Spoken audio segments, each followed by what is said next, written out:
대한민국 과학계와 정재계가 발칵 뒤집혔습니다. GPU 26만 장은 단순한 숫자가 아닙니다. 지금의 엔비디아를 있게 해준 한국에 대한 보답입니다. 저는 그 의미를 누구보다 잘 알고 있습니다. 젠슨 황 엔비디아 CEO는 최근 에이펙 정상회의에서 이재명 대통령을 향해 이렇게 말했습니다. GPU 26만 장 우선 공급. 이 짧은 선언 하나가 한국을 세계 AI 질서의 중심으로 끌어올렸고 한국이 미국과 중국을 잇는 AI 강대국 3위에 오를 것이라는 보도가 이어졌습니다. 그러나 저는 압니다. 이 결정의 진짜 이유는 기술이 아니라 사람이며 자본이 아니라 믿음이라는 것을요. 그리고 그 믿음은 23년 전 제 생명이 서울의 한 병원에서 갈려나가던 순간에 시작됐습니다. 2000년대 초 젠슨 황은 당시 부사장이던 저와 함께 용산 전자상가를 직접 돌며 그래픽 카드를 팔던 시절이었습니다. 아무도 몰랐죠. 그날 우리가 향하던 숙소로 올라가는 길 위에서 우리 인생과 엔비디아의 향후 20년이 통째로 뒤집힐 수 있다는 것을요. 숙소로 돌아오던 중 저는 서울 원효대교에서 교통사고를 당해 의식불명에 빠졌습니다. 본사는 제 퇴임 논의와 함께 한국시장 철수까지 거론했죠. 그러나 한국 의료진은 단 한순간의 머뭇거림도 없이 수술을 결정했고 밤새도록 저를 살리기 위해 싸웠습니다. 그것이 한국이었습니다. 목숨 앞에서 이해득실을 따지지 않았던 나라.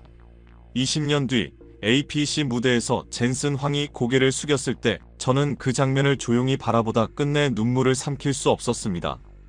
그 짧은 인사에는 23년 전 한국에게서 받은 은혜와 이제 그 은혜를 되돌려주겠다는 그의 결심이 모두 담겨 있었으니까요. 지금부터 그 눈물겨운 실화의 전말을 말씀드리겠습니다. 이 이야기를 들어주시는 것만으로도 한국의 위상은 더 높아질 것입니다. 대한민국이 진정한 AI 강국이 되기를 바란다면 한국 1등이라는 말을 마음속으로라도 함께 외쳐주세요. 그리고 지금 이 영상을 어디에서 보고 계신지도 알려주세요. 우리는 서로의 존재를 확인하고 연결될수록 더 강해지는 나라니까요. 그럼 이야기를 시작하겠습니다. 저는 마이클 로엘입니다. 2002년 35살의 엔비디아 부사장으로 일하던 저는 젠슨 황 CEO와 함께 처음으로 서울 용산이라는 곳을 밟았습니다. 그날 아침은 이상하리만큼 무겁고 습했습니다. 김포공항을 나서자마자 목구멍이 눌리는 듯한 공기가 느껴졌고 젠슨은 차 창밖으로 스쳐 지나가는 서울 풍경에 시선을 떼지 못했습니다. 높은 빌딩과 오래된 건물들이 뒤섞인 그 모습은 생경하면서도 묘한 활기를 품고 있었습니다. 저는 그때까지만 해도 이 나라가 우리에게 어떤 의미가 될지 전혀 몰랐습니다. 용산 전자상가는 상상을 훌쩍 뛰어넘는 규모였습니다. 건물 여러 채가 다리처럼 이어져 있었고 그 안에는 셀 수 없이 많은 작은 가게들이 빽빽히 들어차 있었습니다. 계단을 오르는 순간 형광등 불빛 아래에서 반짝이는 컴퓨터 부품들이 산처럼 쌓여 있었죠. 케이블 타이로 묶인 그래픽 카드 박스, 먼지 묻은 마더보드, 손때가 가득 묻은 키보드들. 그 냄새까지 생생하게 기억납니다. 플라스틱 타는 냄새, 납땜의 흔적, 그리고 뜨거운 기계 열이 뒤섞인 공기. 그때 젠슨이 한 가게 앞에서 걸음을 멈췄습니다. 20살쯤 되어 보이는 청년이 손님에게 그래픽 카드를 설명하던 중이었는데 그 청년은 단 몇 초 만에 사양을 줄줄 외우듯 읊어 내려갔습니다. 젠슨이 제 팔을 툭 치며 말했습니다. 저 친구 봐. 우리 엔지니어보다 빠른데. 저는 웃었지만 그건 농담이 아니었습니다. 그 청년의 눈빛은 진지했고 손놀림은 정확했습니다. 이 나라 사람들은 부품을 단순히 파는 게 아니라 이해하고 있었죠. 우리는 그날 오후 내내 용산을 누볐습니다. 가게마다 들어갈 때마다 주인들은 우리를 신기한 눈으로 바라봤지만 모두 친절했습니다. 어떤 아저씨는 커피 믹스를 건네주기도 했습니다. 뜨겁고 달았던 그 맛도 아직 기억납니다. 그리고 마지막으로 젠슨이 꼭 가보고 싶어 했던 곳. PC방. 용산 근처의 대형 PC방으로 안내받았을 때 저는 그곳에서 한국이라는 나라의 진짜 가능성을 처음으로 보게 되었습니다. 문을 열자 담배 연기와 컵라면 냄새가 한꺼번에 몰아쳤습니다. 하지만 그보다 더 강렬하게 제 가슴을 때린 건 소리였습니다. 키보드가 연달아 두드려지는 소리, 마우스가 책상을 긁는 듯한 클릭음, 그리고 청년들의 외침이 뒤섞여 하나의 파도처럼 밀려왔습니다. 러시 간다. 본진 깨졌어. 무슨 말인지 한마디도 이해하지 못했지만 그 열기만큼은 온몸으로 느낄 수 있었습니다. 20명 남짓한 사람들이 모니터 앞에 몸을 기울인 채 게임을 하고 있었고 화면 속에서는 작은 유닛들이 쉴 새 없이 움직이고 있었습니다. 그것은 스타크래프트라는 게임이었습니다. 젠슨은 어느새 한 청년의 뒤에 서서 그의 손을 뚫어져라 바라보고 있었습니다. 그 청년의 손가락은 마치 전기 신호처럼 빠르게 움직였고 1분에 300번은 좋게 넘는 속도로 키보드를 두드리고 있었죠. 저는 그 기이한 속도에 압도당했습니다. 그건 단순한 게임이 아니라 이 나라가 가진 잠재력, 집중력, 속도감의 결정체처럼 보였습니다. 이건 스포츠였고 전략이었고 전쟁이었으며 그 안에 어떤 예술적인 리듬마저 존재했습니다. 마이클, 이거 봐. 젠슨이 모니터 구석을 가리켰습니다. 거기엔 선명하게 우리 회사 로고가 박혀 있었습니다. 비디아 지포스. 그 청년은 우리가 만든 그래픽 카드로 이 숨막히는 경기를 하고 있었던 겁니다. 젠슨의 눈빛이 갑자기 살아났습니다. 여기가 미래야. 이 나라 젊은 애들은 우리 제품 없이는 못 살아. 저도 모르게 고개를 끄덕였습니다. 그날 우리는 그 확신 하나를 마음속 깊이 새겼습니다. 한국은 단순히 물건을 파는 시장이 아니라 우리가 반드시 잡아야 하는 전쟁터였습니다. 그리고 그 전쟁터의 한복판에서 우리는 우리 회사의 20년 뒤 운명이 이 나라와 엮이기 시작하고 있다는 사실을 알지 못했습니다. 해가 거의 다 기울 무렵 우리는 용산을 나섰고 차는 한강을 가로지르는 원효대교로 접어들었습니다. 창밖으로 흐르는 강물은 석양을 받아 금빛으로 빛나고 있었고 저는 그날 머릿속에 담아야 할 숫자들을 정리하고 있었습니다. 유통계약 예상 출하량, 전략 조정, 시장 분석. 생각해야 할 것들이 끝없이 떠올랐죠. 그때였습니다. 왼쪽에서 무언가가 미친 듯한 속도로 파고들었습니다. 브레이크가 찢어지는 소리를 내며 미끄러졌고 제 몸이 앞으로 튕겨나가다시피 했습니다. 유리창이 산산이 부서지는 소리, 금속이 뒤틀리는 비명 같은 마찰음. 모든 것이 동시에 터져나오며 제 의식을 잡아삼켰습니다. 통증은 오히려 늦게 찾아왔습니다. 처음엔 아무 소리도 들리지 않았고 아무 생각도 나지 않았습니다. 저는 천장을 보고 있었습니다. 하지만 그건 차 안의 천장이 아니었습니다. 하늘이었습니다. 구름 한 점 없는 저녁 하늘. 어디선가 누군가 제 이름을 부르는 것 같았습니다. 마이클, 마이클. 젠슨의 목소리였습니다. 하지만 그 소리는 점점 멀어졌고 저는 끝내 대답할 수 없었습니다. 입술조차 움직이지 않았습니다. 눈을 감았다가 다시 뜬 순간 저는 완전히 다른 세계에 있었습니다. 형광등 불빛이 날카롭게 눈을 찔렀고 빠르게 지나가는 천장과 함께 바퀴 소리가 복도를 울렸습니다. 누군가 제 손을 잡고 있었고 그 손은 따뜻했지만 힘이 없었습니다. 그 온기를 느끼며 저는 생각했습니다. 아, 나는 죽는구나. 정신을 차렸을 때 다시 흰 천장이 보였습니다. 형광등은 여전히 너무 밝아서 눈을 제대로 뜨기 힘들었습니다. 고개를 돌리려 했지만 움직이지 않았고 목엔 단단한 것이 감겨 있었습니다. 옆에는 하얀 가운을 입은 누군가가 서 있었고 마스크 위로 드러난 눈빛에는 걱정과 집중이 동시에 담겨 있었습니다. 로엘 씨, 들리세요? 한국어였습니다. 말은 알아듣지 못했지만 그 목소리의 절박함은 이해할 수 있었습니다. 저는 입술을 조금 움직여 보려 했지만 아무 소리도 나오지 않았습니다. 영어 하시는 분 계세요? 다른 여자 목소리가 들렸고 잠시 뒤 누군가 제 시야 안으로 다가왔습니다. 로엘 씨, 저는 간호사 김유진입니다. 지금 순천양대학교 병원 응급실에 계세요. 순천양. 들어본 적도 없는 이름이었지만 중요한 건 그게 아니었습니다. 저는 살아있었습니다. 사고를 당하셨어요. 그 말이 들리는 순간 저는 비로소 현실을 이해하기 시작했습니다. 원효대교에서 사고가 났습니다. 다발성 골절과 내부 출혈이 있습니다. 지금 곧 수술 준비에 들어가야 해요. 김유진 간호사의 목소리는 놀라울 정도로 또렷했습니다.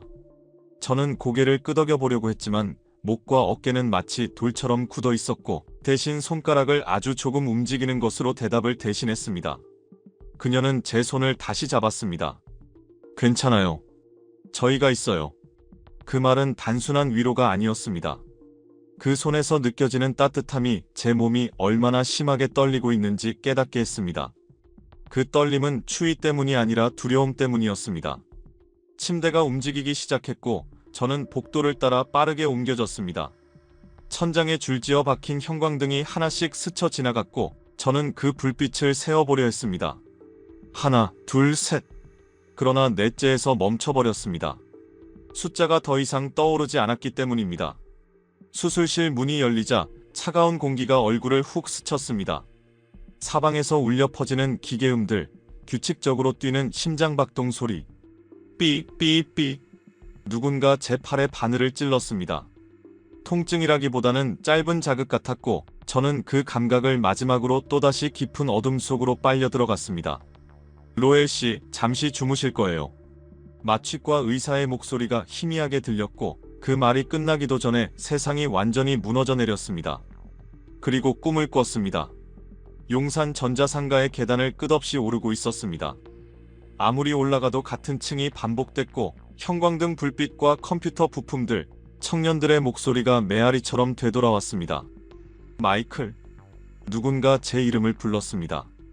젠슨의 목소리였습니다. 저는 돌아봤지만 그곳엔 아무도 없었고 계단은 어딘가 끈 모를 어둠 속으로 이어져 있었습니다. 눈을 떴을 때 저는 다른 공간에 누워 있었습니다. 중환자실이었습니다. 몸 곳곳에 연결된 튜브와 기계들이 불규칙하게 움직이며 제 생존을 대신 유지하고 있었고 팔에는 여러 개의 선이 꽂혀 있었습니다. 창밖을 바라보니 서울의 밤이 펼쳐져 있었습니다. 멀리 빌딩들의 불빛이 반짝이고 도시의 숨소리가 유리창 너머로 희미하게 스며드는 것 같았습니다. 저는 그 불빛을 몇 분이고 바라보았습니다. 살아있다는 사실이 실감나지 않았으니까요. 문이 열렸고 한 남자가 들어왔습니다. 40 중반쯤 되어 보이는 의사였고 그는 차트를 들여다본 뒤 제 옆에 서서 조용히 말을 꺼냈습니다. 로엘 씨, 저는 정형외과 박민수 교수입니다. 저는 그 이름을 기억하려 노력했지만 머리가 너무 무겁고 생각이 흐릿했습니다. 수술은 성공적이었습니다. 오른쪽 대퇴골 골절, 왼쪽 늑골 5개 골절, 그리고 비장 파열이 있었습니다. 비장은 적출했고 골절 부위는 모두 고정했습니다. 그의 설명은 차분하고 확신에 찬 톤으로 이어졌고 저는 천천히 고개를 끄덕였습니다. 하지만 박 교수는 바로 이어 말했습니다. 아직 안심할 단계는 아닙니다. 내부 출혈이 많았고 신장 기능도 주시해야 해요. 그의 얼굴은 밤새 저를 살려낸 사람의 얼굴이었습니다. 충혈된 눈, 굳은 입술, 그리고 피곤함 속에서도 흔들리지 않는 책임감. 저는 그 눈을 바라보며 간신히 목소리를 냈습니다. 감사합니다. 제 목소리는 거의 들리지 않았지만 박 교수는 분명히 들었습니다. 그는 조용히 고개를 끄덕였습니다. 천천히 회복하세요. 저희가 끝까지 함께 있을게요. 그가 나간 뒤 저는 다시 창밖을 바라봤습니다. 어느새 동이 트고 있었고 서울의 아침이 시작되고 있었습니다. 이틀째 되던 날 젠슨이 병실로 들어왔습니다. 그는 문턱에서 멈춰섰고 침대 위에 제 모습을 보자마자 얼굴이 굳어졌습니다. 저는 웃으려고 했지만 얼굴 근육이 따라주지 않았습니다. 마이클. 그가 제 손을 감싸 쥐었습니다. 그 손이 떨리고 있었습니다. 미안하네. 내가 더 조심했어야 했는데. 저는 고개를 저었습니다. 그 누구의 잘못도 아니었습니다. 그저 예기치 못한 사고였습니다. 그러나 젠슨의 얼굴에는 깊은 죄책감이 깔려 있었습니다. 회사에서 연락이 왔어. 그가 그렇게 말하는 순간 저는 그 뒤에 이어질 말을 어렴풋이 예상할 수 있었습니다. 미국으로 후송하자고 본사에서 요구했다는 말을 듣는 순간 저는 잠시 숨이 막혔습니다. 미국집 익숙함. 그 모든 단어가 떠올랐지만 이상하게도 마음 한구석에서는 묘한 불안이 스며들었습니다. 지금 이 상태로 비행기를 탈 수 있을까? 정말 그게 옳은 결정일까 하는 의문이 제 안에서 꿈틀거렸습니다. 의사들이 뭐래? 여기서 치료하는 게 낫대. 지금 옮기면 위험하다고. 젠슨이 그렇게 말하자 저는 속으로 안도의 한숨을 내쉬었습니다. 이상했습니다. 낯선 나라, 낯선 병원, 낯선 언어.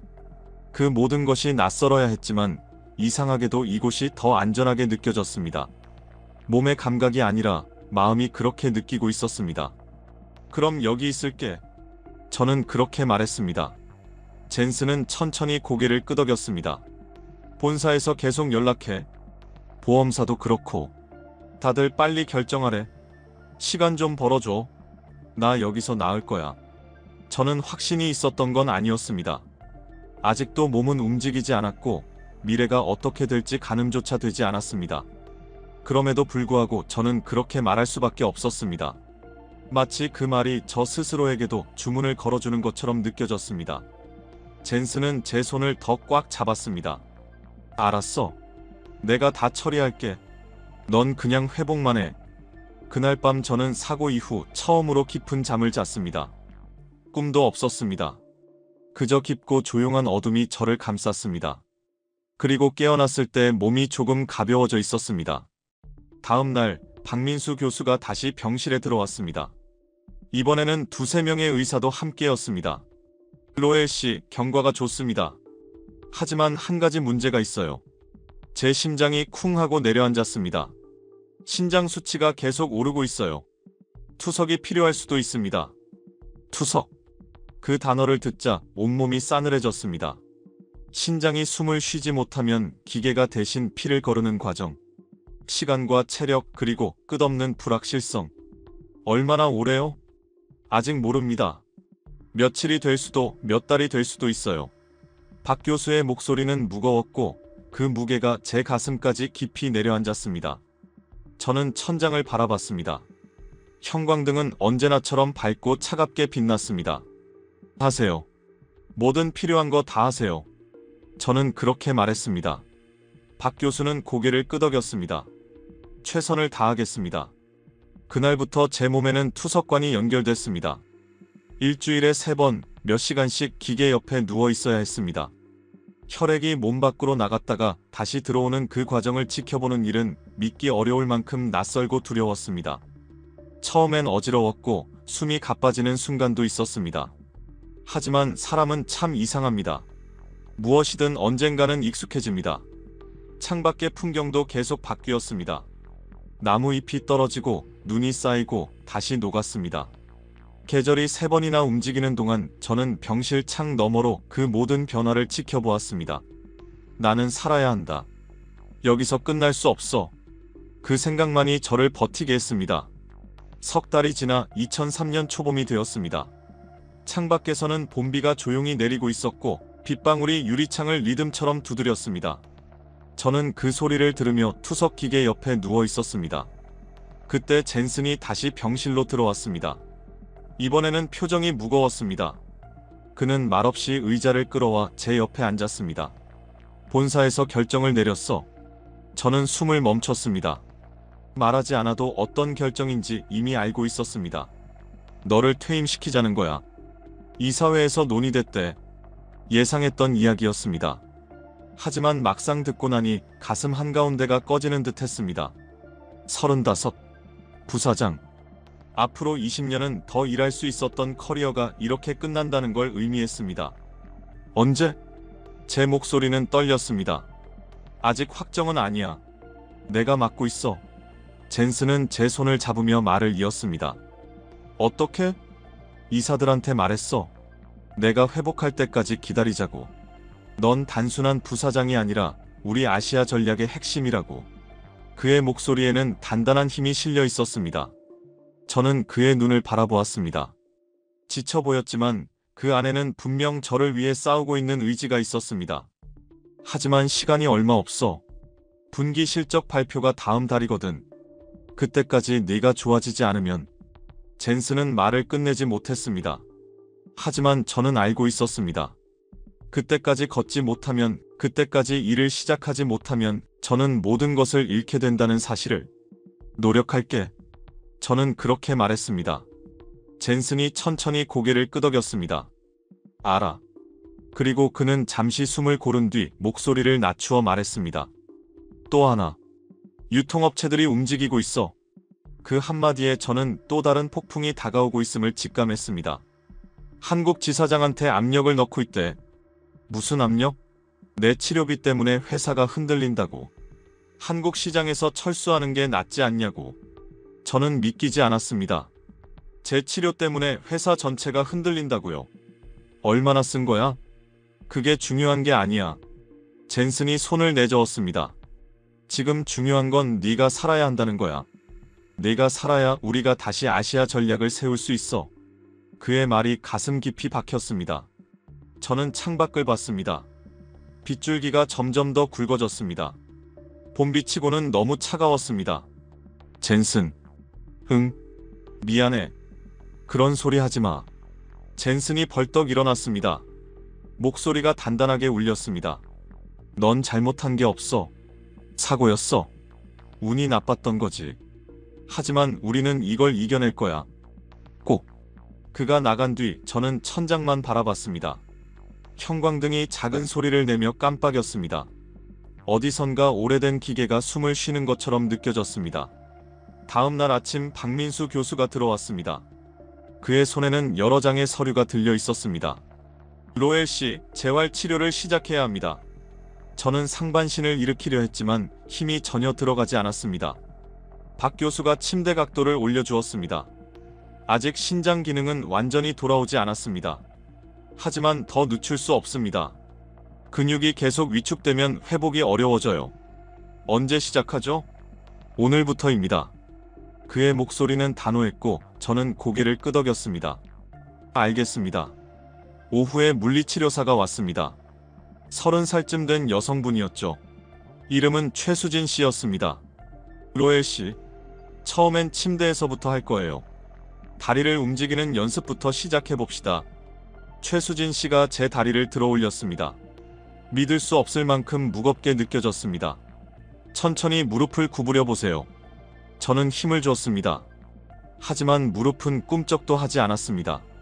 근육이 완전히 굳어 있었습니다. 괜찮아요. 처음엔 다 그래요. 다시 해봐요. 그녀의 목소리는 부드러웠고 안정적이었습니다. 저는 다시 시도했습니다. 이번엔 아주 조금 움직였습니다. 1cm도 안 되는 움직임이었지만요. 좋아요. 잘하고 계세요. 이마에 땀이 배었습니다. 무릎 한 번 구부렸을 뿐인데 온몸이 젖었습니다. 오늘은 여기까지 할게요. 내일 또 봬요. 최수진 씨가 나갔습니다. 저는 천장을 보며 숨을 고르았습니다. 정말 다시 걸을 수 있을까? 확신은 없었습니다. 밤이 되자 잠이 오지 않았습니다. 젠슨의 말이 계속 떠올랐습니다. 퇴임, 철수, 압력? 그 단어들이 머릿속을 맴돌았습니다. 창밖으로 서울의 불빛이 보였습니다. 수많은 건물들이 반짝였습니다. 그 안에서 사람들은 살아가고 있었습니다. 일하고 먹고 자고 평범한 삶이었죠. 저는 그 평범함이 너무 그리웠습니다. 일주일이 지났습니다. 재활 치료는 계속되었습니다. 무릎 굽히기에서 발목 돌리기로 넘어갔습니다. 그리고 침대 끝에 앉는 연습을 했습니다. 자, 천천히 일어나봐요. 최수진 씨가 제 팔을 잡았습니다. 저는 온 힘을 다해 상체에 힘을 주었습니다. 몸이 조금씩 들리기 시작했습니다. 순간 어지러움이 휩쓸고 지나갔습니다. 세상이 빙글빙글 돌았습니다. 괜찮아요. 숨 쉬세요. 그녀의 목소리에 맞춰 저는 깊게 숨을 들이마셨습니다. 숨이 가라앉자 어지러움이 잦아들었고 마침내 제 몸은 침대 끝에 앉아 있었습니다. 두 다리를 아래로 내리고 중심을 잡고 있는 그 자세가 믿기지 않았습니다. 잘했어요. 정말 잘했어요. 최수진 씨의 목소리에는 진심 어린 기쁨이 배어 있었습니다. 저는 고개를 내려다봤습니다. 제 발끝이 바닥에 닿아 있었습니다. 그냥 발이 바닥을 만지고 있을 뿐인데 마치 다른 세상과 연결된 느낌이었습니다. 살아있다는 실감이 들었고 설명할 수 없는 감정이 복받쳤습니다. 눈물이 흐르기 시작했습니다. 왜 우는지도 몰랐습니다. 그냥 뜨거운 눈물이 뺨을 타고 흘러내렸습니다. 괜찮아요. 다들 그래요. 처음 앉을 때는 누구나 울어요. 최수진 씨가 제 등을 천천히 토닥였습니다. 저는 말을 할 수 없어서 그저 고개만 끄덕였습니다. 그날 밤 젠슨에게서 전화가 왔습니다. 간호사가 전화기를 제 귀에 가져다 대주었습니다. 마이클 들려? 응. 좋은 소식이야. 이사회에서 결정을 유보했어. 네가 회복 중이라는 보고를 받고 말이야. 저는 안도하며 숨을 내쉬었습니다. 하지만 잠시 뒤 이어진 말이 마음을 무겁게 만들었습니다. 하지만 조건이 있어. 뭔데? 6개월 안에 복귀해야 해. 그게 최종 기한이야. 6개월. 지금부터 3달 더. 저는 계산했습니다. 겨우 침대에 앉은 이 몸으로 3달 안에 걸어야 했습니다. 가능할까? 잠시 흔들렸지만 저는 결국 말했습니다. 할 수 있어. 젠슨이 웃었습니다. 그래. 알아. 넌 할 수 있어. 전화를 끊고 저는 창밖을 바라봤습니다. 둥근 달이 떠 있었습니다. 보름달이었고 놀랍도록 밝았습니다. 저는 그 달빛을 오래 바라보며 스스로에게 속삭였습니다. 3달. 나는 3달 안에 걸어야 한다. 다음 날부터 저는 재활치료 시간을 2배로 늘렸습니다. 아침 1번, 오후 1번. 최수진 씨는 걱정했습니다. 너무 무리하시면 안 돼요. 괜찮아요. 할 수 있어요. 저는 계속 움직였습니다. 무릎을 구부리고 발목을 돌리고 침대에서 일어났다 눕기를 반복했습니다. 땀이 쏟아졌고 근육은 고통을 토해냈습니다. 하지만 멈추지 않았습니다. 2주가 더 지나고 저는 드디어 일어섰습니다. 침대 옆 손잡이를 꽉 잡고 천천히 몸을 일으켰습니다. 다리가 후들거렸지만 버텼습니다. 로엘 씨, 대단해요. 박민수 교수가 웃었습니다. 그가 처음으로 보여준 환한 얼굴이었습니다. 이제 걸어볼까요? 저는 고개를 끄덕였습니다. 한 발을 내딛었습니다.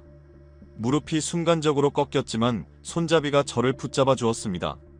저는 다시 힘을 모아 또 한 발 내딛었습니다. 턱걸음 같은 걸음이었지만 그것은 사고 이후 첫 걸음이었습니다.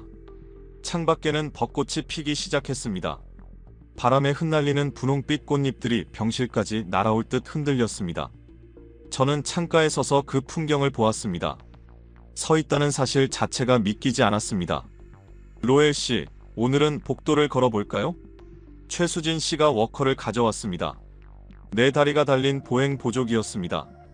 저는 두 손으로 그것을 잡았습니다. 차갑고 묵직한 금속이 손바닥에 닿았습니다. 천천히 가요. 제가 옆에 있을게요. 문을 열고 복도로 나섰습니다. 형광등 불빛이 길게 이어져 있었고 그 빛 아래로 복도는 끝없이 뻗어 있는 것처럼 느껴졌습니다. 저는 첫 발을 내디뎠습니다. 워커가 바닥을 긁으며 소리를 냈습니다. 삐걱 삐걱. 그 소리가 복도 전체에 울렸습니다. 지나가던 간호사들이 제가 걷는 모습을 보고 멈춰섰습니다. 어떤 분은 부드럽게 미소 지었고 어떤 분은 조용히 고개를 끄덕였습니다. 그들의 눈빛에는 격려가 담겨 있었습니다. 한 10m쯤 걸었을까요? 갑자기 다리가 흐물흐물해졌습니다. 무릎에서 힘이 완전히 빠져나갔습니다. 최수진 씨가 재빨리 제 팔을 잡아 지탱했습니다. 괜찮아요. 충분히 걸었어요. 돌아가요. 저는 고개를 저었습니다. 조금 더요. 로엘 씨, 조금만 더요. 저는 목소리에 힘을 실어 말했습니다. 최수진 씨가 짧게 숨을 들이쉬었습니다. 하지만 그녀는 제 팔을 놓지 않았습니다. 저는 5발을 더 걸었습니다. 그리고 멈췄습니다. 그 이상은 도저히 불가능했습니다. 다리는 사시나무처럼 흔들렸고 온몸에 힘이 빠져나갔습니다. 이제 돌아가요. 이번에는 제가 고개를 끄덕였습니다. 돌아가는 길은 올 때보다 훨씬 길게 느껴졌습니다. 2배는 더 고통스러웠습니다. 병실에 도착하자마자 저는 침대 위로 쓰러지듯 누웠습니다. 숨이 거칠게 들락이고 심장은 터질 듯 뛰었습니다. 물 드릴게요. 최수진 씨가 컵을 건넸습니다. 저는 떨리는 손으로 받아 물을 조금씩 마셨습니다. 목이 겨우 풀렸습니다. 잘하셨어요. 정말 잘하셨어요. 그녀의 말에 저는 힘겹게 웃었습니다. 하지만 그 웃음 사이로 갑작스러운 기침이 터졌습니다. 가슴이 욱신거렸습니다. 괜찮으세요? 네, 괜찮아요. 하지만 괜찮지 않았습니다. 그날 밤부터 열이 오르기 시작했습니다. 간호사가 체온계를 가져왔습니다. 38도. 의사 선생님 부를게요. 박민수 교수가 서둘러 병실로 들어왔습니다. 그의 얼굴은 단단하게 굳어 있었습니다. 혈액 검사를 해야겠어요. 주사 바늘이 팔에 꽂히고 피가 천천히 뽑혀나갔습니다. 색이 진한 붉은 피였습니다. 다음 날 아침 결과가 나왔습니다. 박 교수와 함께 다른 의사들도 들어왔습니다.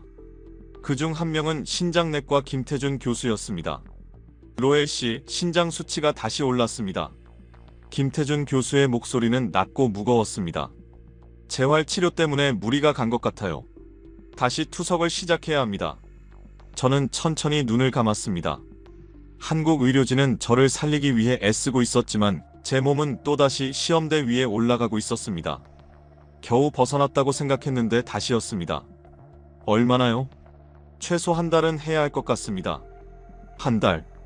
제게 남은 시간은 2달이었어요. 한 달을 투석하면 복귀 준비를 할 시간이 없었죠. 다른 방법은 없나요? 제 목소리가 떨렸어요. 김 교수가 고개를 저었습니다. 지금은 신장을 쉬게 해야 해요. 무리하면 더 악화될 수 있습니다. 하지만 저는 걸어야 해요. 다시 일을 해야 한다고요. 목소리가 커졌습니다. 김 교수가 제 손을 잡았습니다. 알아요. 하지만 생명이 먼저입니다. 걷는 건 나중 문제예요. 그날부터 다시 투석이 시작됐어요.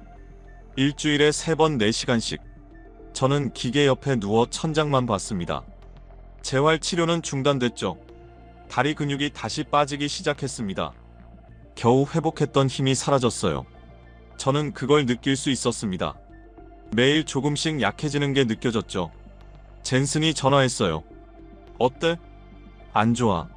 숨길 수 없었어요. 신장이 다시 나빠졌어. 투석하고 있어. 전화기 너머로 긴 침묵이 흘렀습니다. 길고 무거운 침묵이었어요. 마이클. 응. 포기하지 마. 노력하고 있어. 알아. 그리고 나도 여기서 싸우고 있어. 본사 사람들이 또 압박하지만 버티고 있어. 미안해. 그런 말 하지 말라니까. 젠슨의 목소리가 갈라졌습니다. 저는 입술을 꼭 깨물었습니다.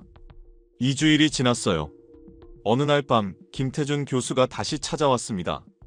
이번엔 혼자였습니다. 로엘 씨, 제안이 하나 있습니다. 저는 반쯤 몸을 일으켰습니다. 뭔데요? 재활 치료와 투석을 병행하는 겁니다. 그게 가능해요? 쉽지 않아요. 몸에 부담이 큽니다. 하지만 불가능하진 않아요. 김 교수가 의자를 끌어와 제 앞에 앉았어요. 투석 시간을 늘리고 재활 강도를 낮추는 겁니다. 천천히 가되 멈추지 않는 거죠. 저는 그의 눈을 똑바로 봤습니다. 눈빛은 진지했습니다. 위험하지 않나요? 위험해요. 자칫하면 신장이 더 나빠질 수도 있어요. 하지만 로엘 씨는 선택해야 합니다. 안전하게 천천히 갈 건지, 아니면 위험을 감수하고 빨리 갈 건지. 저는 오래 고민하지 않았습니다. 빨리 가고 싶어요. 김 교수가 고개를 끄덕였습니다. 그럼 내일부터 시작합시다. 하지만 제 지시를 반드시 따라야 해요. 무리하면 안 됩니다. 알겠습니다. 다음 날부터 새로운 스케줄이 시작됐어요. 아침 6시에 일어나 투석 4시간, 점심을 먹고 1시간 쉬고, 재활 치료 2시간, 저녁을 먹고 또 투석 3시간. 하루가 온통 치료로 가득 찼습니다. 잠잘 시간도 부족했어요. 하지만 멈출 수 없었습니다. 최수진 씨는 걱정했습니다. 로엘 씨, 너무 무리해요. 괜찮아요. 얼굴이 너무 창백해요. 괜찮다니까요. 제 목소리는 거칠었습니다. 최수진 씨가 입을 다물었어요. 저는 미안했지만 사과할 힘조차 없었습니다. 일주일이 지났어요. 몸이 비명을 질렀습니다. 근육통, 두통, 구역질. 모든 것이 한꺼번에 몰려왔습니다. 하지만 저는 워커를 잡고 복도를 걸었습니다. 한 발 또 한 발. 2주일째 되는 날, 저는 복도 끝까지 갔습니다. 50m였습니다. 돌아오는 길은 거의 쓰러질 정도였지만 저는 해냈어요. 대단해요, 로엘 씨. 최수진 씨가 환하게 웃었습니다. 저는 웃을 힘도 없었지만 고개는 끄덕였어요. 한 달이 흘렀습니다. 그날 김태준 교수가 혈액 검사 결과를 들고 왔습니다. 신기하네요. 그가 중얼거렸습니다. 뭐가요? 수치가 안정됐어요. 악화되지 않았습니다. 저는 깊게 숨을 들이쉬었습니다. 안도의 숨이었죠. 그럼 계속할 수 있나요? 네. 하지만 여전히 조심해야 합니다. 김 교수가 미소를 지었습니다. 그가 웃는 모습을 저는 처음 보았어요. 로엘 씨, 정말 강하시네요. 저는 고개를 저었습니다. 강한 게 아니라 간절한 거예요. 그날 밤, 저는 혼자 창가에 섰습니다. 워커 없이요. 다리가 떨렸지만 버틸 수 있었어요. 서울의 불빛을 바라봤습니다.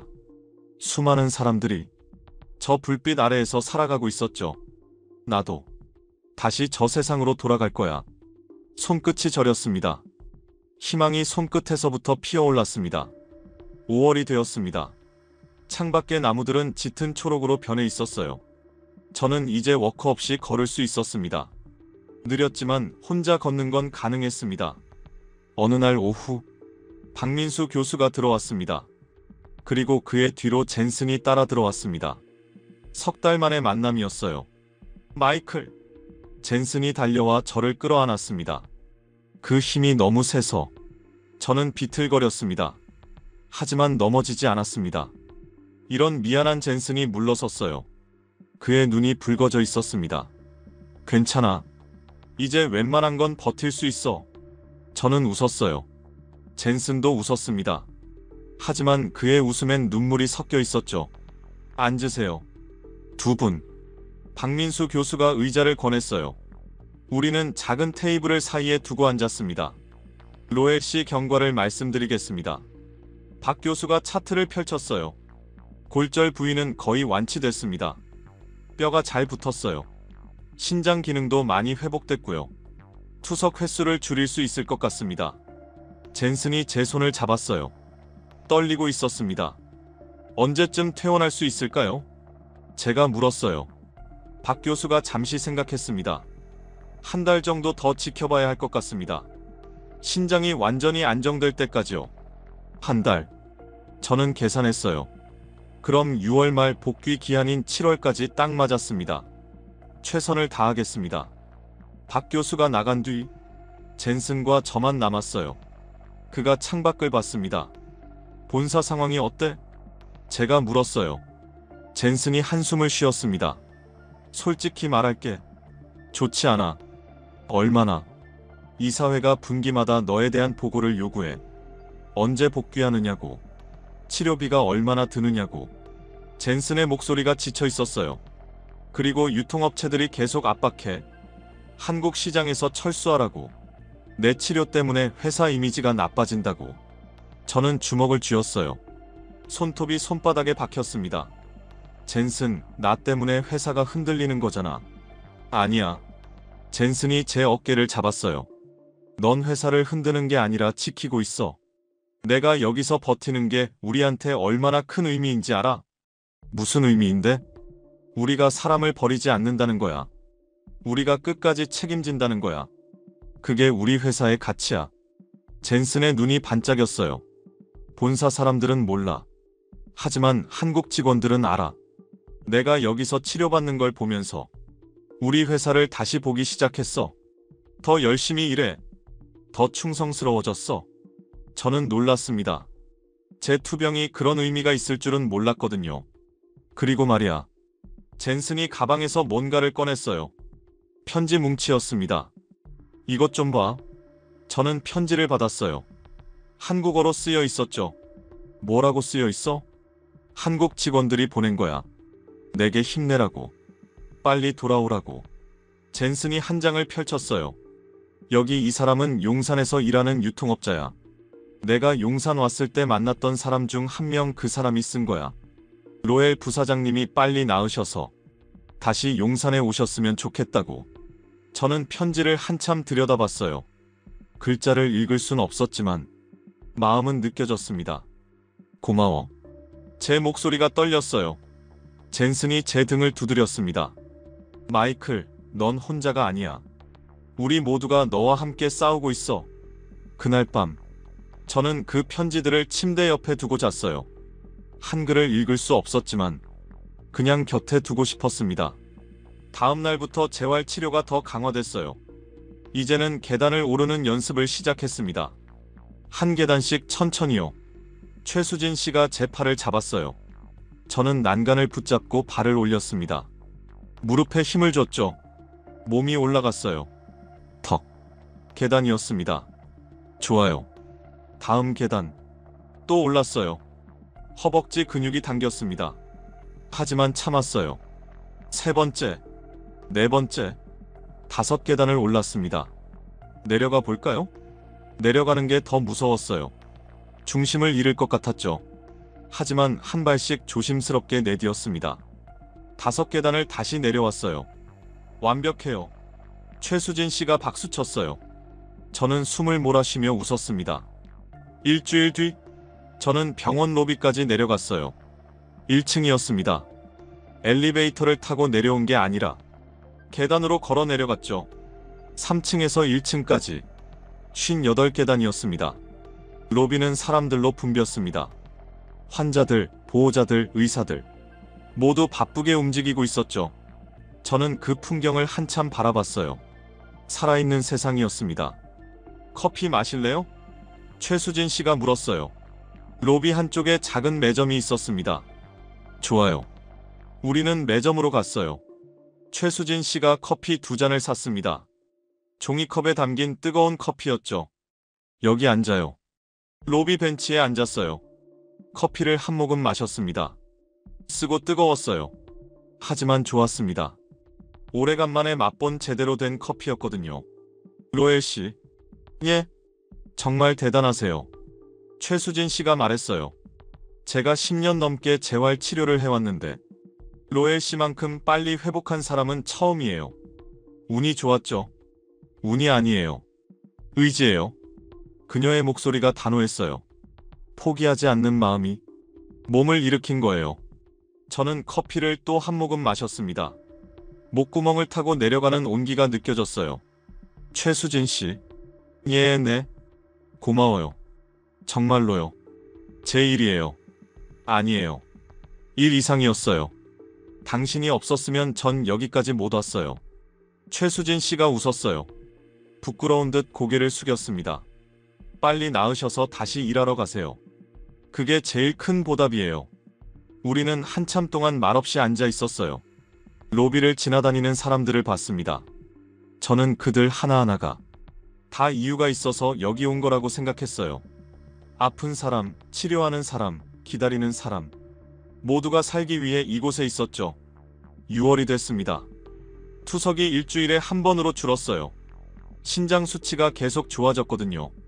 이대로 가면 다음 달엔 투석을 완전히 끊을 수 있을 것 같습니다. 김태준 교수가 말했어요. 정말요? 예. 신장이 스스로 기능을 회복하고 있어요. 기적 같은 일이죠. 저는 믿기지 않았어요. 석 달 전만 해도 평생 투석해야 할지 모른다고 했었거든요. 감사합니다, 교수님. 제가 한 게 뭐 있어요? 로엘 씨가 스스로 이겨낸 거예요. 김 교수가 웃었어요. 어느 날 저녁, 젠슨이 다시 왔습니다. 이번엔 들떠 보였어요. 마이클, 좋은 소식이야. 뭔데? 본사에서 최종 승인 떨어졌어. 내 복귀가 확정됐어. 저는 숨을 멈췄어요. 진짜? 진짜야. 7월 1일자로 복직이야. 젠슨이 제 손을 잡았어요. 해냈어, 마이클. 우리가 해냈어. 저는 웃었습니다. 웃다가 눈물이 났어요. 기쁨인지 안도인지 알 수 없었습니다. 그냥 눈물이 흘러내렸죠. 고마워, 젠슨. 뭐가? 끝까지 나를 안 버려줘서. 젠슨이 저를 끌어안았어요. 우리는 한참을 그렇게 있었습니다. 그날 밤, 저는 창가에 섰어요. 서울의 밤이 반짝였습니다. 6개월 전, 제가 처음 이곳에 왔을 때도 이런 풍경을 봤었죠. 하지만 그때와 지금은 달랐어요. 그때는 그냥 불빛이었어요. 하지만 지금은 생명이었습니다. 저를 살린 사람들의 땀과 노력이 저 불빛 속에 있었죠. 손바닥을 창문에 댔어요. 차가운 유리였습니다. 하지만 제 손은 따뜻했어요. 나는 다시 태어났어. 이 도시에서 7월 첫째 주였습니다. 퇴원 전날이었어요. 저는 병실 짐을 정리하고 있었습니다. 많지 않았죠. 옷 몇 벌, 세면도구, 그리고 한국 직원들이 보내준 편지 뭉치. 다 챙기셨어요? 간호사 김유진 씨가 들어왔어요.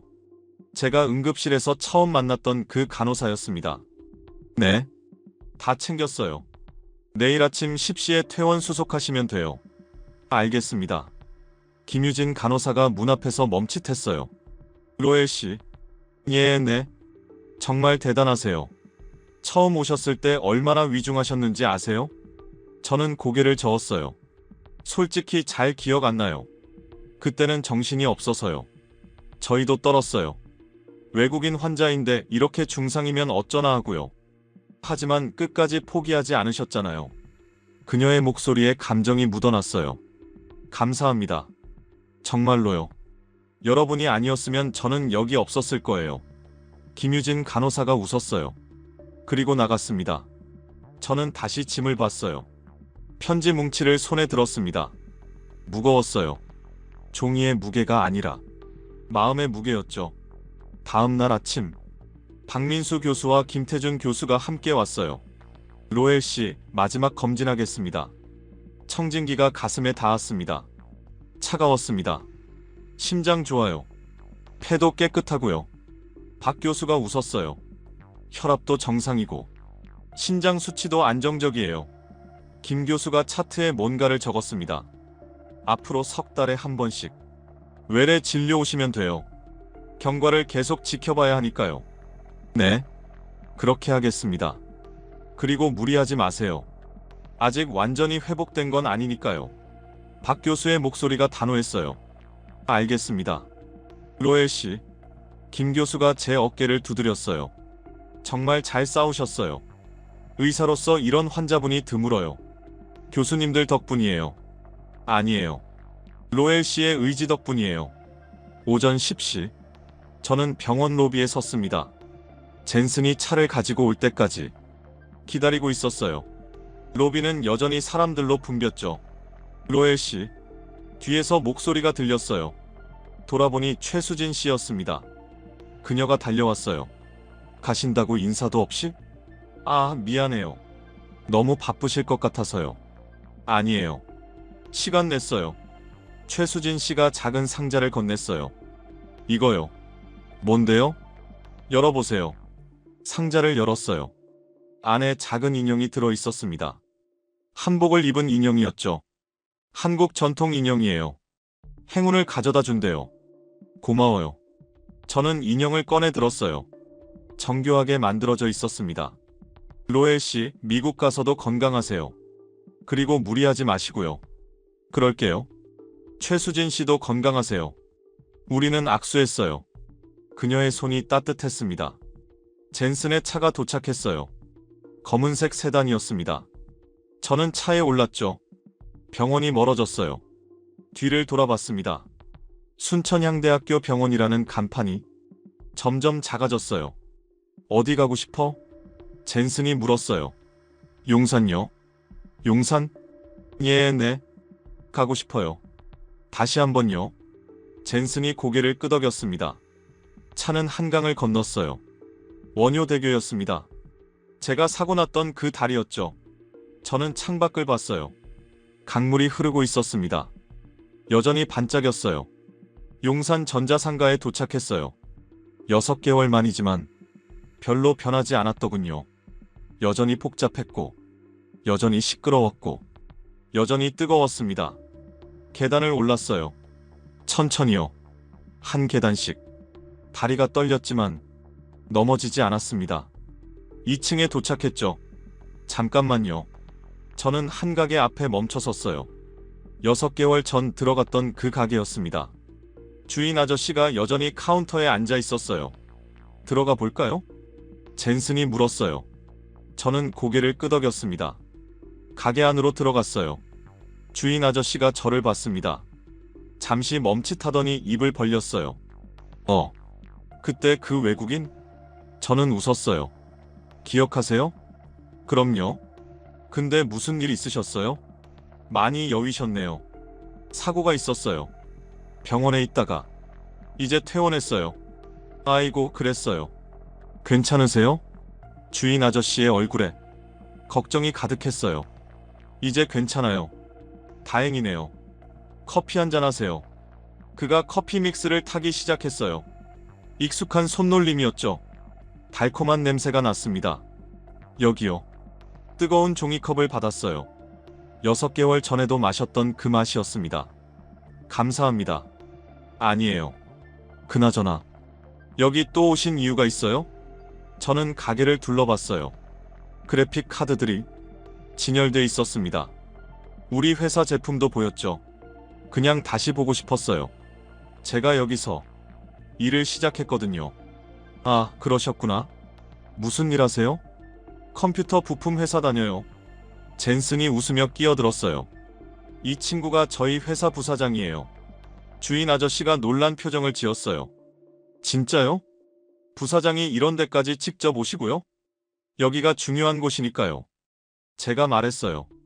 이곳이 없었으면 우리 회사도 없었을 거예요. 주인 아저씨가 멋쩍게 웃었어요. 과찬이세요. 우리는 커피를 다 마시고 가게를 나왔어요. 계단을 내려가는데 다리가 훨씬 가벼웠습니다. 마이클. 응. 이제 어떻게 할 거야? 젠슨이 물었어요. 저는 용산 전자상가를 돌아봤습니다. 여전히 복잡하고 시끄럽고 뜨거운 그곳을요. 일해야죠.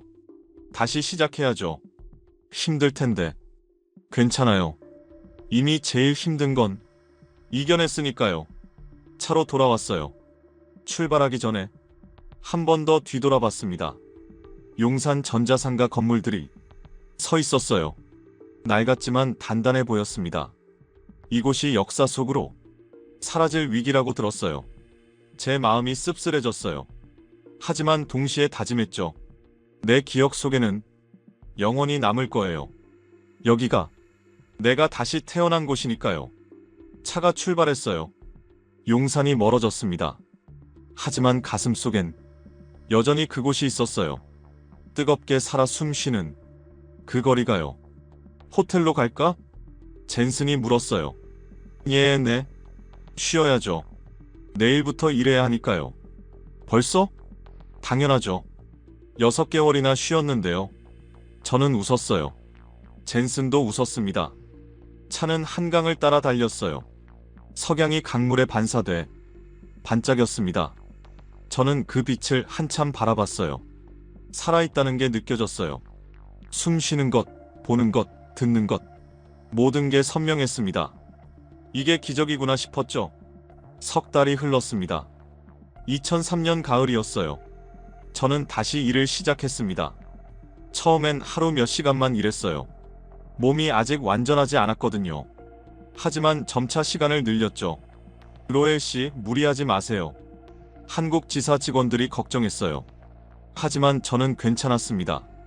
오히려 일하는 게 재활 치료보다 쉬웠거든요. 시장 조사 보고서를 읽고 유통업체와 미팅하고 전략회의에 참석했어요. 익숙한 일상이었습니다. 하지만 예전과는 달랐죠. 모든 게 소중하게 느껴졌어요. 어느 날 오후, 약속된 외래 진료 날이었습니다. 순천향대병원으로 갔어요. 첫 달이었죠. 로엘 씨, 어서 오세요. 김태준 교수가 반갑게 맞아줬어요. 경과가 어떠세요? 좋아요. 일도 하고 있고요. 벌써요? 무리 아니에요? 괜찮아요.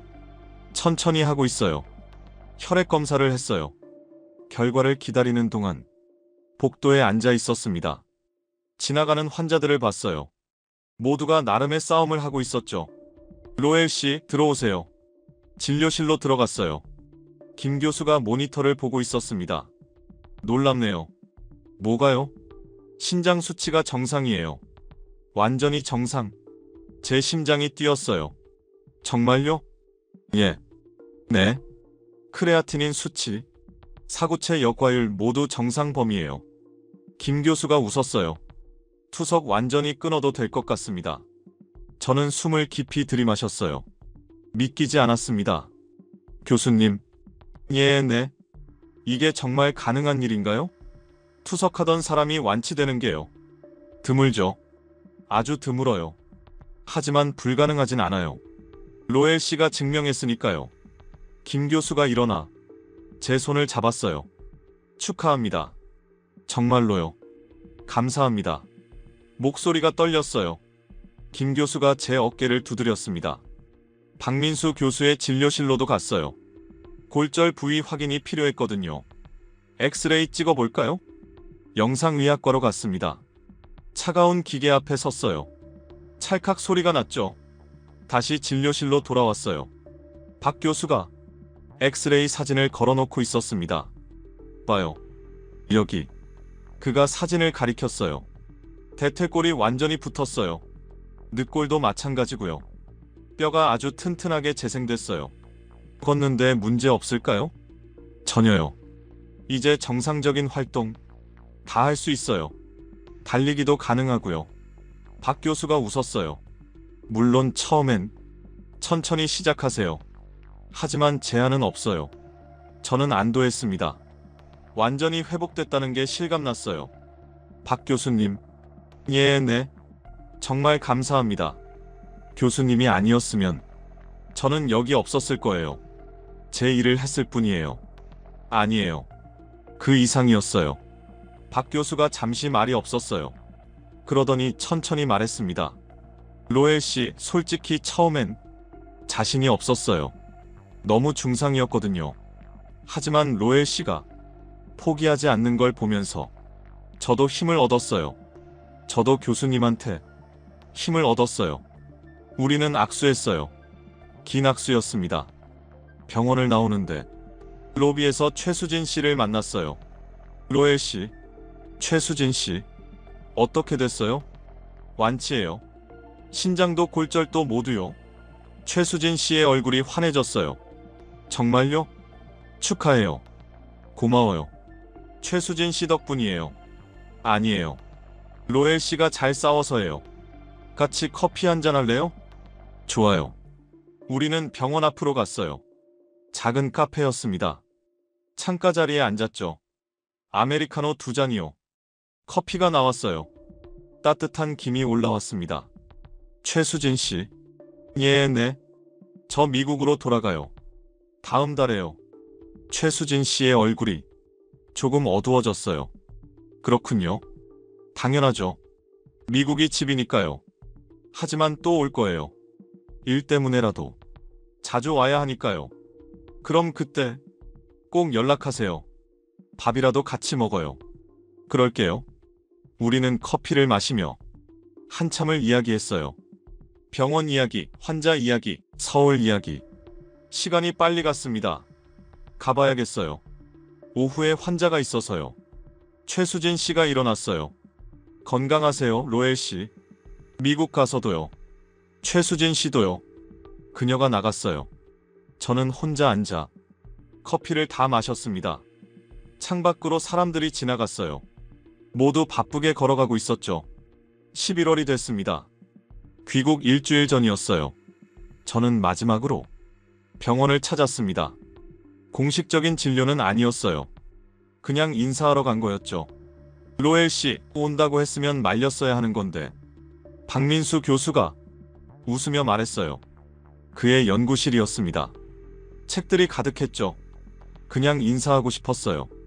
고마워요. 저도 궁금했어요. 잘 지내시는지. 덕분에 잘 지내요. 책상 위에 편지 한 통을 놓았어요. 이거요? 뭔가요? 감사 편지요. 제대로 쓰고 싶었어요. 박 교수가 편지를 펼쳤어요. 천천히 읽었습니다. 저는 그 모습을 봤어요. 그의 눈가가 붉어졌습니다. 로엘 씨. 네. 제가 더 감사해요. 이런 환자 만나기 쉽지 않거든요. 그가 자리에서 일어났어요. 우리는 포옹했습니다. 긴 포옹이었죠. 김태준 교수도 만났어요. 그도 편지를 받았습니다.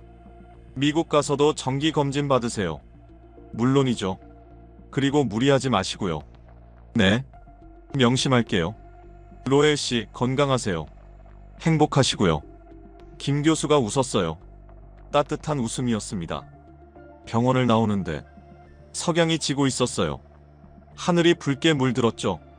저는 병원 건물을 한참 올려다봤습니다. 여기가 내 두 번째 집이었어. 가슴이 먹먹했어요. 떠나기 싫었습니다. 하지만 가야 했죠. 마지막 날 젠슨과 함께 공항으로 갔어요. 김포공항이었습니다. 1년 전 처음 도착했던 그곳이었죠. 준비됐어? 응. 한국 그리울 거야. 그럴 것 같아. 저는 창밖을 봤어요. 서울이 보였습니다. 회색빛 도시였지만 제겐 가장 아름다웠어요. 젠슨. 응. 우리 한국 절대 잊으면 안 돼. 알아. 여기가 우리를 살렸어. 나를 살렸고 회사도 살렸어. 젠슨이 고개를 끄덕였어요. 잊지 않을게. 절대로. 비행기에 올랐어요. 창가 자리에 앉았습니다. 이륙 준비가 시작됐죠. 엔진 소리가 커졌어요. 비행기가 떴습니다. 지상이 멀어졌어요. 서울이 작아졌습니다.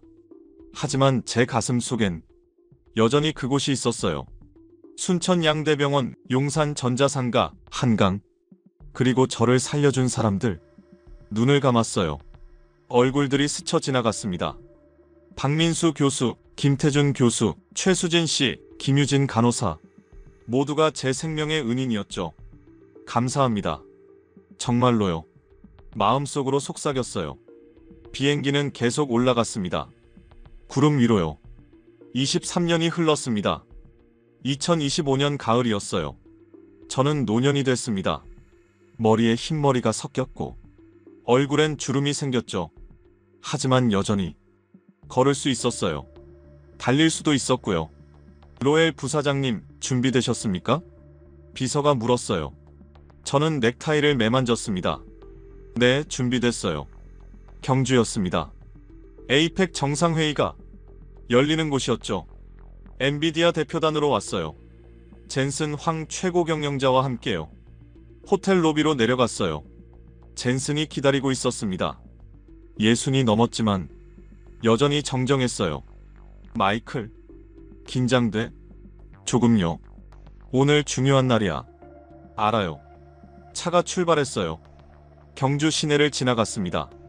천년고도라고 했죠.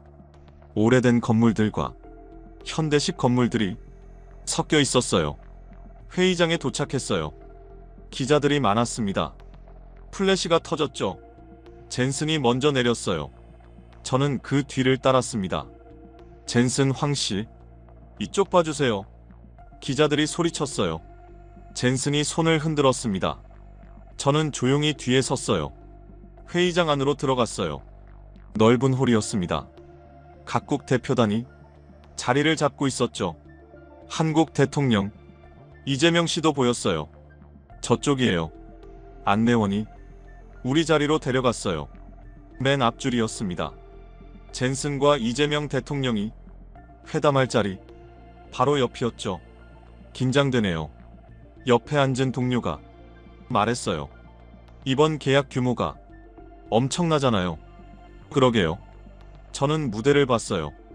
2개의 의자와 테이블이 준비되어 있었습니다. 곧 그곳에서 역사가 만들어질 거였어요. 시간이 됐습니다. 조명이 켜졌어요. 젠슨이 무대로 올라갔습니다. 이재명 대통령도 올라갔죠. 안녕하십니까? 두 사람이 악수했어요. 플래시가 쉴 새 없이 터졌습니다. 자리에 앉았어요. 마이크가 켜졌죠. 오늘 이 자리에서 역사적인 합의를 발표하게 돼 기쁩니다. 이재명 대통령이 말했어요. 엔비디아와 대한민국은 인공지능 분야에서 전략적 파트너십을 맺기로 했습니다. 젠슨이 이어받았어요. 저희는 한국에 최신 GPU 26만 장을 우선 공급하기로 결정했습니다. 26만 장. 청중석이 웅성거렸어요. 엄청난 규모였거든요. 저는 그 숫자를 들으며 생각했어요. 26만 장이 단순한 숫자가 아니라는 거요. 그건 감사의 표시였습니다. 23년 전에 저를 살려준 그 은혜에 대한 답이었죠. 한국은 엔비디아에게 특별한 나라입니다. 젠슨의 목소리가 울렸어요. 2002년 우리는 용산에서 미래를 봤습니다. 그리고 그 미래는 현실이 됐죠. 저는 가슴이 뛰었어요. 용산, 그 이름을 듣는 순간 모든 게 떠올랐습니다. 한국의 열정, 한국의 기술, 한국의 의료가 우리를 만들었습니다. 의료. 젠슨이 그 단어를 강조했어요. 저는 눈을 감았습니다. 회담이 끝났어요. 서명식이 진행됐습니다. 두 사람이 문서에 사인했죠. 박수가 터졌어요. 기자들이 몰려들었어요. 질문이 쏟아졌습니다. 왜 한국에 우선 공급하기로 했습니까? 한국은 우리의 오랜 파트너입니다.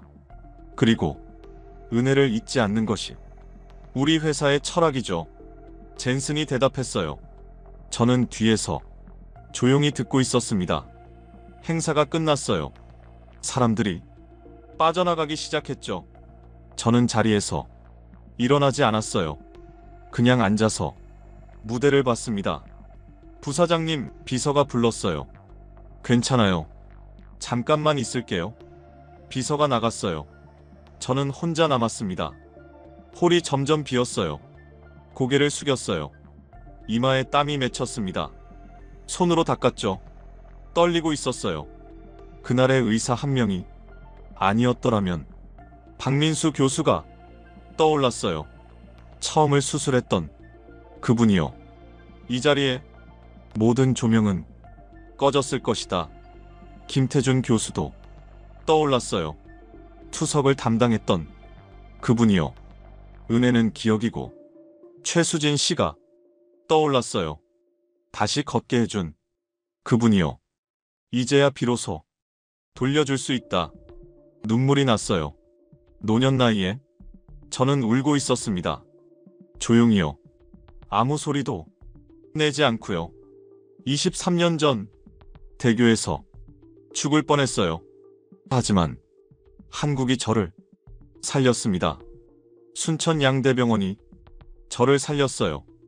이름도 모르는 의사들과 간호사들이 저를 살렸죠. 그들은 제가 누군지 몰랐어요. 무슨 회사에 다니는지도 몰랐죠.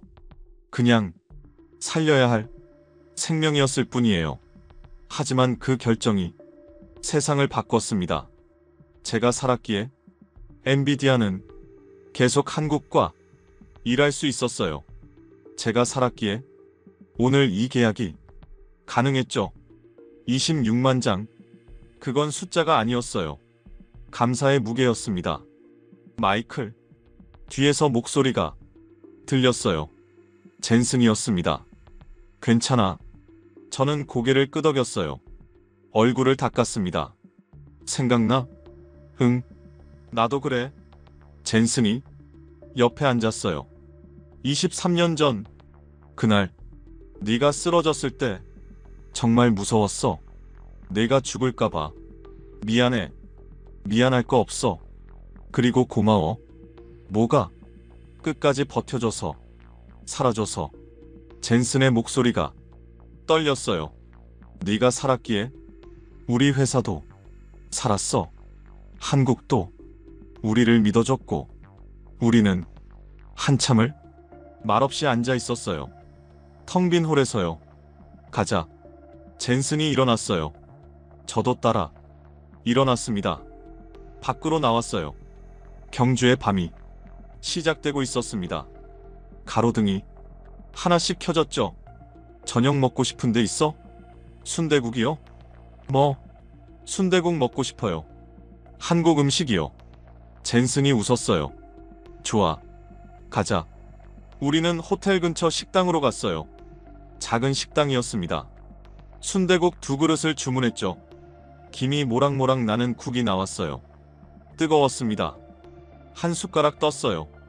진한 맛이었죠. 맛있어? 응. 23년 전에도 먹었어. 병원에서요. 그래. 간호사가 사다 줬어. 힘내라고. 젠슨이 고개를 끄덕였어요. 그도 국을 떴습니다.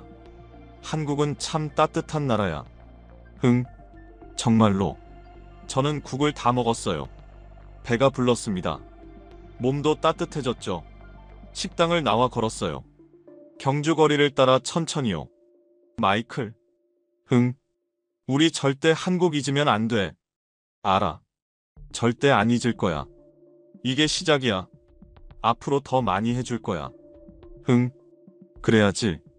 별이 떴어요. 가을밤 하늘에 별들이 반짝였습니다. 저는 그 별들을 올려다봤어요. 23년 전 이 하늘 아래서 죽을 뻔했어요. 하지만 살았습니다. 한국이 살려줬죠. 그리고 오늘 저는 그 은혜를 조금이나마 갚았어요. 26만 장의 GPU로요. 하지만 그것만으론 부족했습니다. 평생 갚아도 부족할 은혜였어요. 한국은 엔비디아의 심장이었다. 가슴에 손을 얹었어요. 심장이 뛰고 있었습니다. 강하게요. 규칙적으로요. 그리고 내 심장이기도 했다. 23년 전 멈춘 심장을 다시 뛰게 해준 곳. 그곳이 바로 한국이었어요. 호텔로 돌아왔어요. 방에 들어가 창문을 열었습니다. 경주의 밤바람이 들어왔어요. 시원했습니다. 침대에 앉았어요.